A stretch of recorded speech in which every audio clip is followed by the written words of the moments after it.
The transfer window has opened up and already the rumours and links are flying in. Forest could be active and we've got some links for you. Welcome to your transfer news.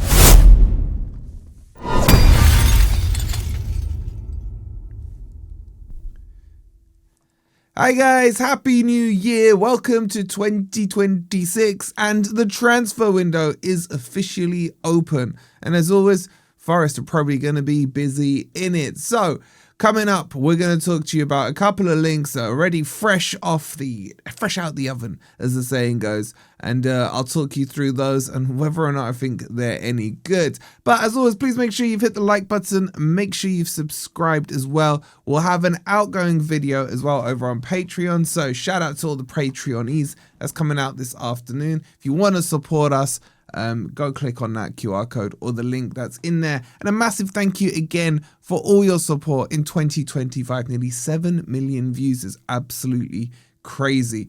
Let's get into this and let's start with this first link, and that is Willock to Forest. Exciting, huh? Willock could be leaving Newcastle. Eddie Howe traditionally isn't one that likes to sell too many from Newcastle. Now, reports are coming out to say that Forest, Leeds and Crystal Palace are all interested in Willock if the price is right. And if the price is right, Newcastle will be willing to sell him as well. He's not getting much game time at Newcastle currently.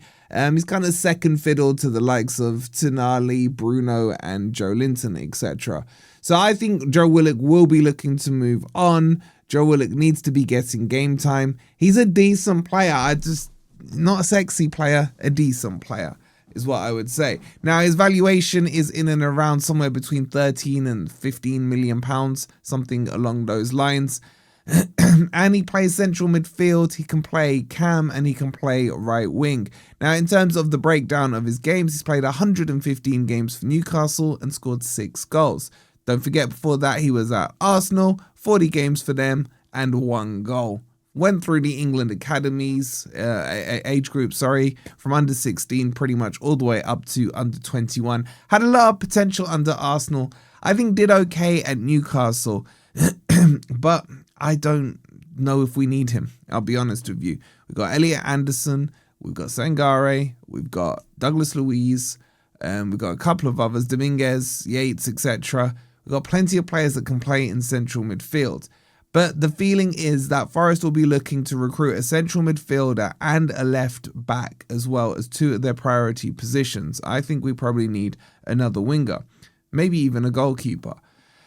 Does this one excite me? I'll be honest with you guys, I'm not expecting a magical window in terms of any big interesting names coming to Forest. I think it'll be some horses for courses stuff. Why do I think that? Because let's be honest, Sean Dyche isn't exactly the most attractive manager in terms of ex-players he's had. We've already seen, and we did a video on Dwight McNeil being linked to Forest. Those are the kind of players that we'll probably see under this manager. But Willock is probably one of the better names that could be linked because he hasn't played under Sean Dyche, so maybe we'll see him go there. So that's the link on Willock. Would you guys take him or not? I think the other thing that we need to look at, if we're looking at central midfield players, is central midfielders that can score goals. Now, his return isn't that great for me. 115 games at Newcastle and only 6 goals. We are lacking in goals. We are the second lowest scorers, only in front of Wolves in the Premier League. That in itself is a red flag. Forest, when they recruit this transfer window, need to be looking for players who can actually score goals, who can hit the target, be it from long shots, be it box crashing midfielders, whatever the case may be. Someone who can physically put their football boot to the side of the ball or their laces through the ball and get it to go into the back of the net. That is where we are lacking heavily. Yes, I know Chris Wood is out, but even before he went out, he was drying up a little bit. He's got, 2 goals this season? I just think we need better. I think we need better. But my big worry is I don't think we can attract him in our current situation and with the manager we currently have. That's nothing against Sean Dyche. It's just that's who he's managed. He hasn't mixed it up with any big names for me. I still fully expect to see someone like, Ashley Young being linked to Forest. So that's one of the news. Now, as I mentioned, Dwight McNeil, who probably walks into our team right now, he's still being linked with Forest, and Sean Dyche is a big fan of him. And then we're going to see a couple of left backs as well. The one I just want to bring you as a side note, just for banter really, is what we're seeing with West Ham. West Ham are about to complete on Adama Traore. I know it's not Forest related, but we have had the link before. Adama Traore looks like he's on his way to West Ham for about £3 million. And I just want to ask you guys the question. Should Forest have signed Adama Traore for the sake of £3 million to have kept Nuno happy? Or are you guys thinking it doesn't matter about the cost? Nuno shouldn't be in that position of demanding and throwing his toys out the pram. I think you guys will be mixed on this one. I think at that price, it's basically free, isn't it? I just didn't want Adama Traore. Looking back at it now, if it had made the piece, 3 million is nothing. Adama Traore just as backup, as long as Nuno wasn't planning to start him instead of Elanga, but the rumours were he was Elanga's replacement. Was it worth it? Was it worth it? Let me know your thoughts on that in the comments. So that's kind of the main transfer news, really. Elsewhere, as I said, there will be some outgoings. It's going to be in a separate video over on Patreon, and then we'll probably chuck it here on the do one as well on the channel here. But if you want to support us there, you can. Outside of that, nothing too much yet to bring you up to speed on. Brennan Johnson, he's going to Crystal Palace. I've seen a few of you guys saying that. Should Forest put a cheeky bid in for him?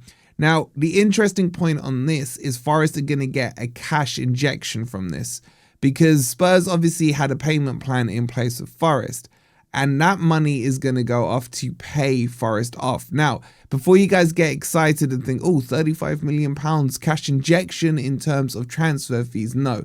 Forest actually took a loan out against the debt, against the purchase of Brennan Johnson when we sold him. So Forest have already technically used that cash. All that cash will do is basically pay off the loan that Forest took against it. Now, let me explain that a little better. So let's just call it 50 million for Brennan Johnson. Forest then went, and Spurs were paying, let's say 10 million a year over 5 years. Forest then went and got a loan out again for 50 million against the guarantee of Spurs. And that loan was basically directly paid from Spurs. So all that will happen with the Brennan Johnson money is that Spurs will pay that to the bank or whoever the person is or company is that's in charge of that loan. So don't expect that to be a cash injection. There's been a lot of talk about how this is going to be used to pay off Forest. So that's your news, guys. We'll keep you posted. It's day one and already the rumours have begun. Let me know what you think of Willock. Let me know what you think of Adama Traore. And would you take Brennan Johnson back? Please like, please subscribe. Happy New Year to everyone. Come on, you Reds.